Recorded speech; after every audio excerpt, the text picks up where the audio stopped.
What's up, guys? My name is Jerry, and today's video is going to be on the New Orleans Pelicans, and we're going to be talking about why this team will be the next breakout team in the NBA, and we're going to jump right into the video.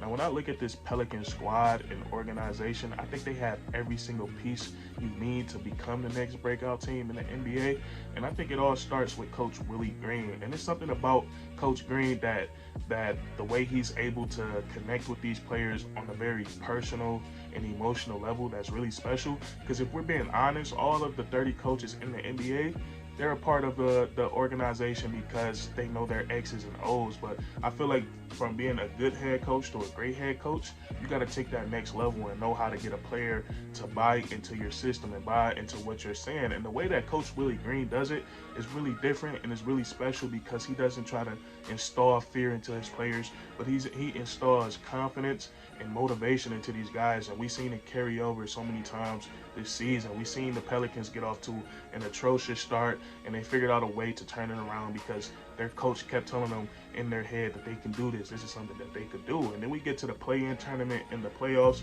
and they won a lot of big games. And we just seen Coach Willie Green giving so many motivational speeches, and then the Pelicans will go on a crazy run. So I feel like Coach Willie Green is going to be a big part of what the Pelicans do over the next 5, 6, 7 years, and he's going to do a great job of having these guys playing some really solid basketball.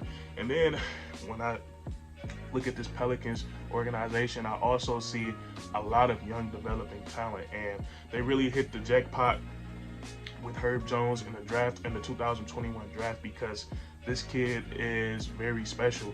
And I can't be calling these guys a kid like I'm not the same age as them. I'm only 21, but Herb Jones he's a really special player, and we never seen nobody really come into the league like him, so defensively sound.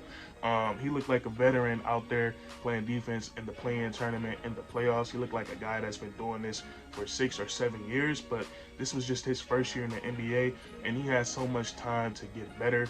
And his defensive game is just very versatile. He's a great on-the-ball defender. He's a great help defender. He knows how to trap.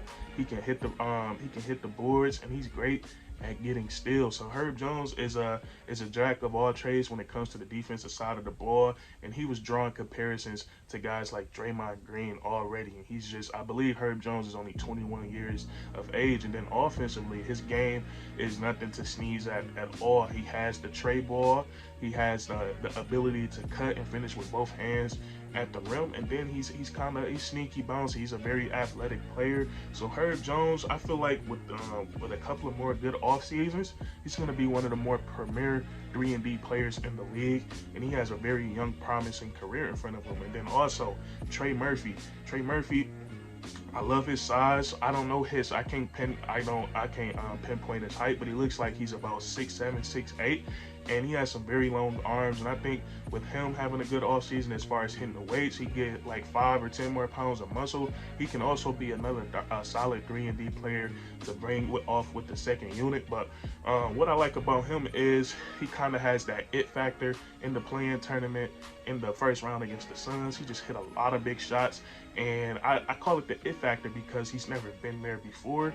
He's a rookie, and he wasn't afraid to step up and knock down those big-time threes. So I feel like Trey Murphy, he's going to be really good for the New Orleans Pelicans in the future.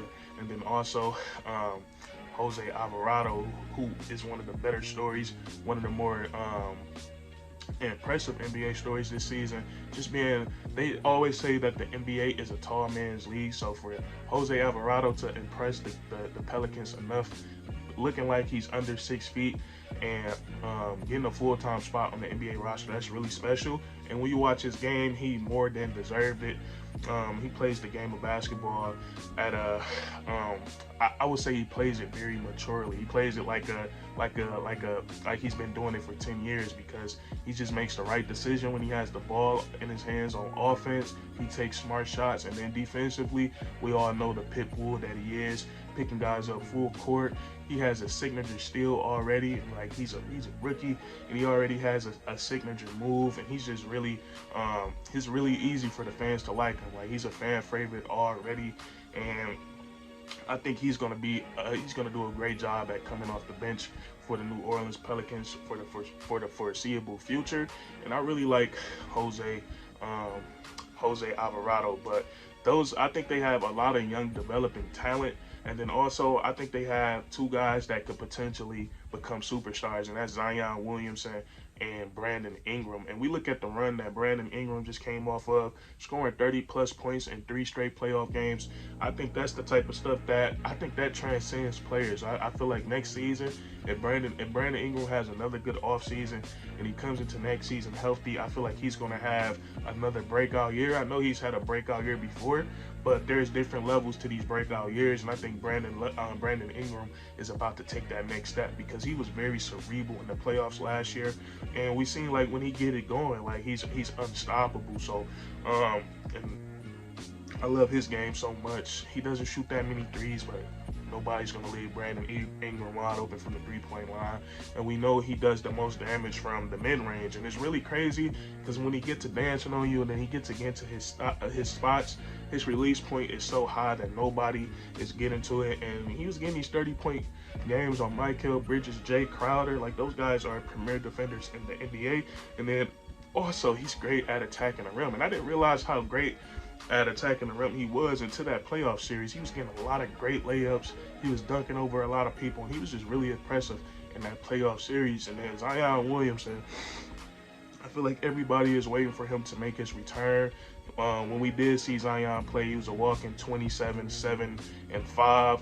And he's just a guy that's going to create such an impact on the floor that is going to make life a lot easier for everybody out there on the court with him. But Zion Williamson, he's a guy that's he can run the 5-out offense, in my opinion. I think he has an underrated handle, and I think he also has underrated playmaking ability, because when you have bounce like that, that's all the casual NBA fans is going to think that Zion Williamson is a dunker. But I think Zion Williamson, I think he has so much potential, and I believe he's a generational talent just because of his size and his quick first step, and then the rare blend of strength to go with it.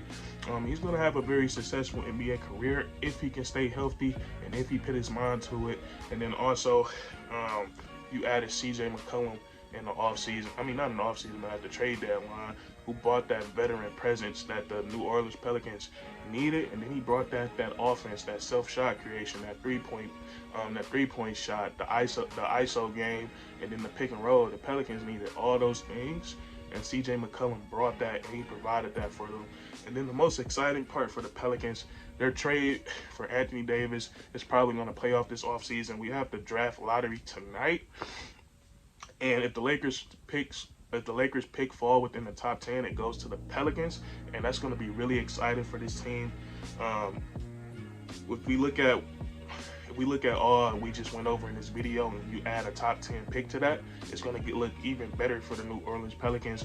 And not only for the draft, of course they can draft a nice player in the top 10, but it also gives them the possibility to explore some trades. They can bring in some veteran guys to bring off the second unit. So it's just going to give them a lot of more positive opportunities. And then also, if they get really lucky, their pick falls within the top 4, they have 2 lottery picks. But that'll be really crazy. We're going to see what happens with the lottery tonight.